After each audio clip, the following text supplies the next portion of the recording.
All right, so the last thing on our list for session number 2 is the kettlebell stuff. Now, I like to take them down to the side of the room where we keep the kettlebells. Again, facilitating the autonomy, showing them our selection of kettlebells, kind of explaining the colors, and letting them kind of feel them and see how much they weigh. We'll start with the heaviest. Heaviest, we only have one. It's the purple. It's 70 pounds. All the red ones are like 53, 55, right around there. The unit is not, kettlebell units are weird, so that's why the numbers are kind of strange. But they're like 53 to 55 pounds is the red ones. The 2 orange ones are 45. All the yellows are 35. And then all the white ones are different weights. So this one, our lightest one is 15 pounds. I think our heaviest is like 31 pounds. 31 pounds. So they vary quite a bit. So I just let them know that they're likely going to be starting with the white kettlebells and just make sure they read the number before they just grab one, because they are all different. Typically, the women will use 35 and the men will use the 53, but that's subject to change, of course. For the purposes of the teaching, I'll always grab 2 of the white ones, one for me, one for the person. So let's get like a 25-ish is usually a good place to start with. 25, 22, somewhere around there. Now, there's 3 movements that we need to teach them on the kettlebell. We have the kettlebell deadlift, and then we have the 2 types of swings. We have the Russian swing and the American swing.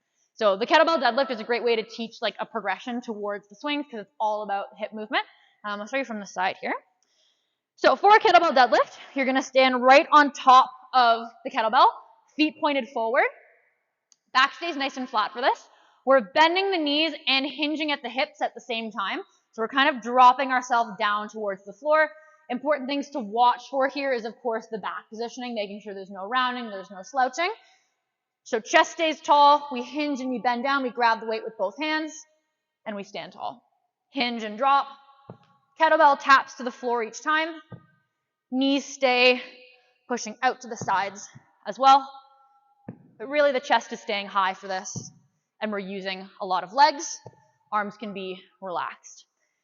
That's kettlebell deadlift. Now for our kettlebell swings, the Russian one is going to go to eye level, and the American one is going to go all the way up overhead. We start with the Russian one because it's a little bit easier. Instead of starting right on top of the kettlebell, you're going to take one step back, and that's just going to help with the initial back swing through your legs. You can get right into the first rep instead of starting from a dead stop. Now, things to think about with kettlebell swings is, again, reiterate to them, it's a lower body movement. We're not just pulling the weight up with your shoulders. Shoulders should be pretty relaxed for these. Grip can even be fairly relaxed as well. Emphasize that it's about hips traveling back and hips through. Hips back and hips through. And this is the pattern. Back is staying flat, and we're driving through the floor with nice even pressure in the feet. This is all about your glutes and your hamstrings. This is not an arm movement.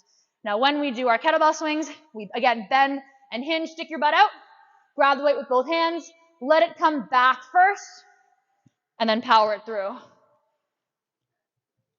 This is your Russian kettlebell swing. Again, it's all about those hips, hips back, hips through.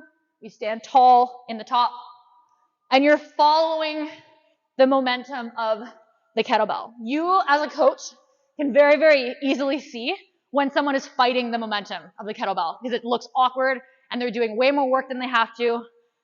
Follow the momentum of the kettlebell. Don't fight it. It's there for a reason. We're just there to control it with core, back, legs, all that stuff.